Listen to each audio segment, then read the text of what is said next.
Greetings from Metal Wani. I'm Carla. How are you, WARREL? I'm good. I'm in a strange country, but I like it. For the past few days, you've been touring over Europe to support the Nevermore anniversary album, Dead Heart in a Dead World. What response have you gotten from the fans until now? Very good. Very good response so far. We've only done 3 shows. Of course, the band is from Brazil and I'm from the US, so we didn't get so much rehearsal time. So it gets better every night. I think tonight is going to be killer. Dead Heart in a Dead World is considered to be one of the greatest albums of rock and metal. What memories do you have during the time you recorded Dave, you with Jeff and the others? Well, that was the first record that Nevermore did with Andy Sneap as the producer. We were really scared to change producers because we'd been working with Neil Kernan before this, and so Dead Heart was the first one with Andy. And we recorded in Texas at the same studio that we did In Memory, Politics of Ecstasy, Dreaming Neon Black, same studio, but different producer. So it was completely different, but at the same time, I think that was, since we were nervous about changing the producer, that made us feel, I think, more grounded because we knew the environment. So it was okay. We had so many crazy things happen during this recording, and probably, yeah, some of it I should not even talk about because it was so crazy. But yeah, we had a great time, and I think we didn't realize that years later people would say this record was a groundbreaker. It was the first time we used 7-string guitars. That was all Jeff's idea. So, things got a little heavier on the bottom end. And it was kind of, our first experiment with using different tunings and the 7-string guitars. And luckily it worked, I think. Now I know. At the time, I was like, oh my God, are we making a big mistake? But now I know we did the right thing. Yeah. And do you consider this album to be a cult in the metal scene? Yes, of course. People tell me this all the time, so yeah, of course. Yeah. And this is why today you are playing it entirely. Yeah. Yep. Because people have been asking for years to hear this all at the same show, every song. And unfortunately, Nevermore can't do that, so I decided, well, fuck it, I'll do it.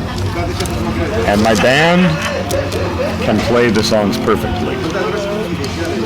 Maybe I can't sing them perfectly, but the band can play them perfectly. 2 years ago, Sanctuary released an album. You and Lenny actually wrote it entirely. Yeah. So the fans are expecting a new album soon? Yeah. Yes. Yeah, the next record is coming. It's called Dead Again, and it will come next year, late next year. And what would be this album musical direction? It's way faster and more like old school thrash metal, but sounding a bit modern. And it's fucking heavy.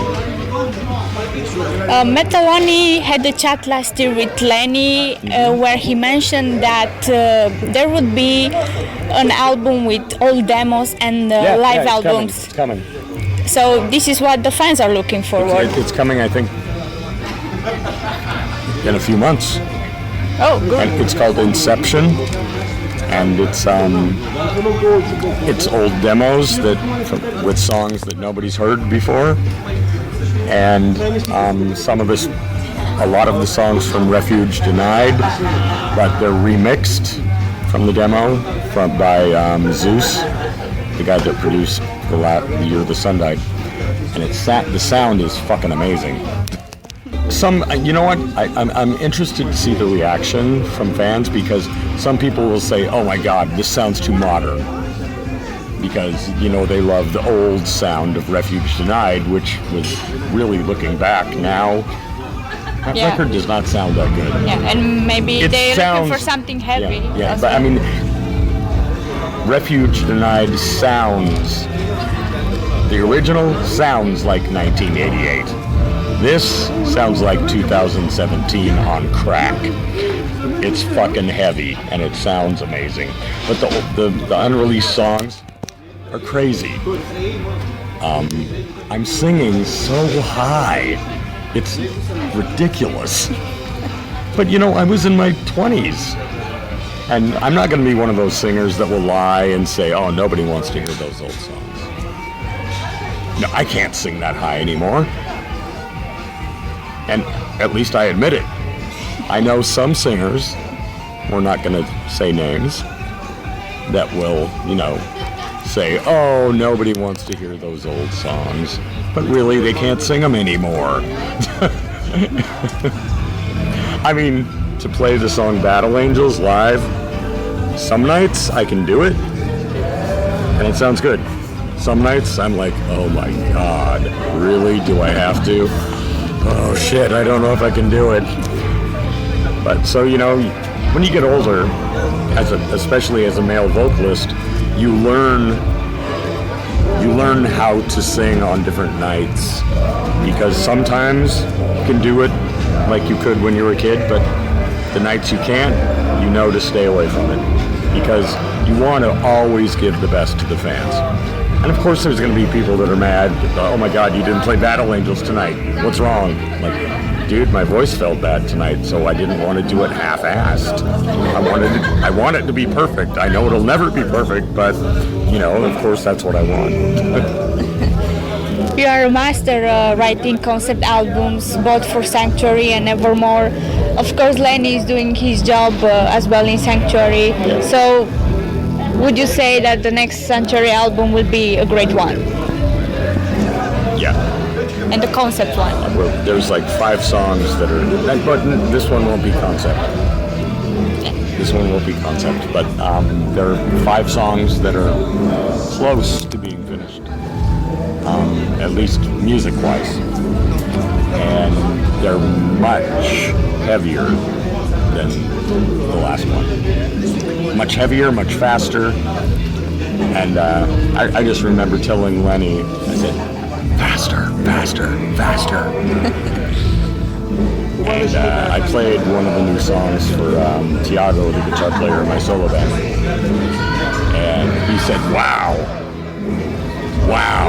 this sounds like really old school thrash, but modern. Cool. So I remember I called up Lenny and I said, "Hey, you just got a great compliment." Tiago said, "The song's fucking awesome, and it sounds like old school thrash with a modern edge." He said, "That's exactly what I intended." What about the solo album? Fans are waiting, it seems ages. It's coming. Oh, when? Soon.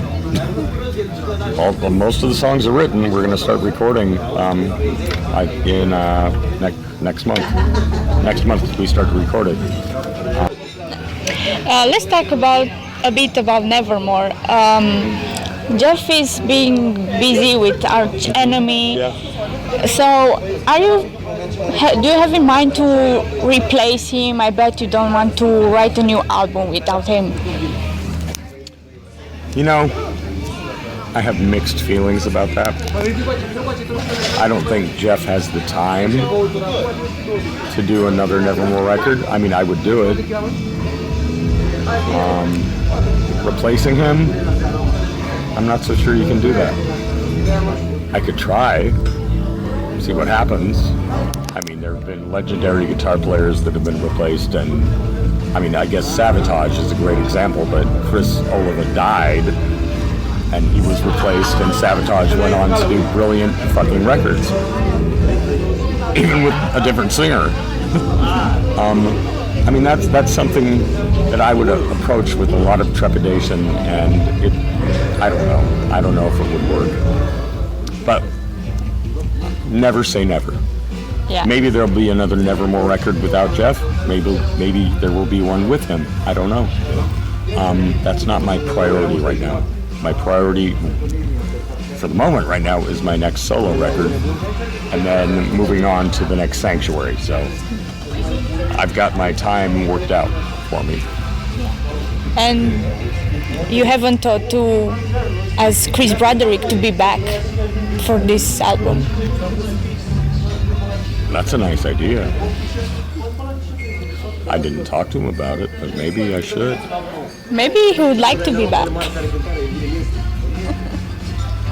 Maybe. I don't know. I'd have to ask him. I think that would be kind of cool. You should give it a try, maybe.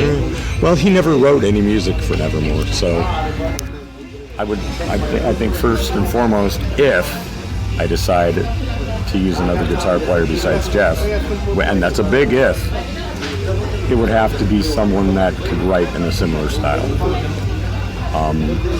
I mean, a lot of people don't know this, but I had a lot of input in the Nevermore music. Jeff pretty much controlled all the guitar stuff, but I had my moments. Not many people know that the song Believe in Nothing was mainly,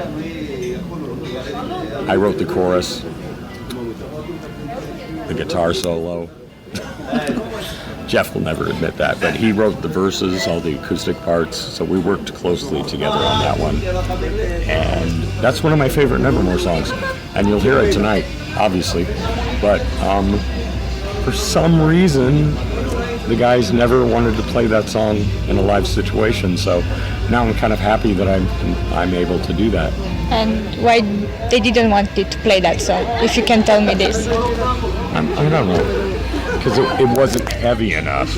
Are you going also in North America? Because the fans are waiting you there as well. I know. Yeah, we're working on that. The market is much different in North America. Much different. I mean, I don't think that this tour would do so well in North America. And that's sad to say, but you know, the climate of music in North America is a lot different. People are more focused on, how do you say it, the flavor of the month, whatever's trending. So, I don't know, we'll see. I would like to do it though. Do you have a message for all your supporters? I hate that question.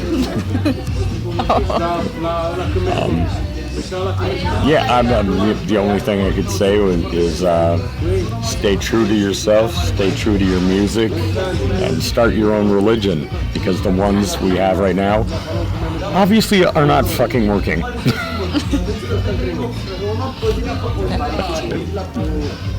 Thank you very much for this interview. It was my pleasure, and see you to the show. Yeah, thank you.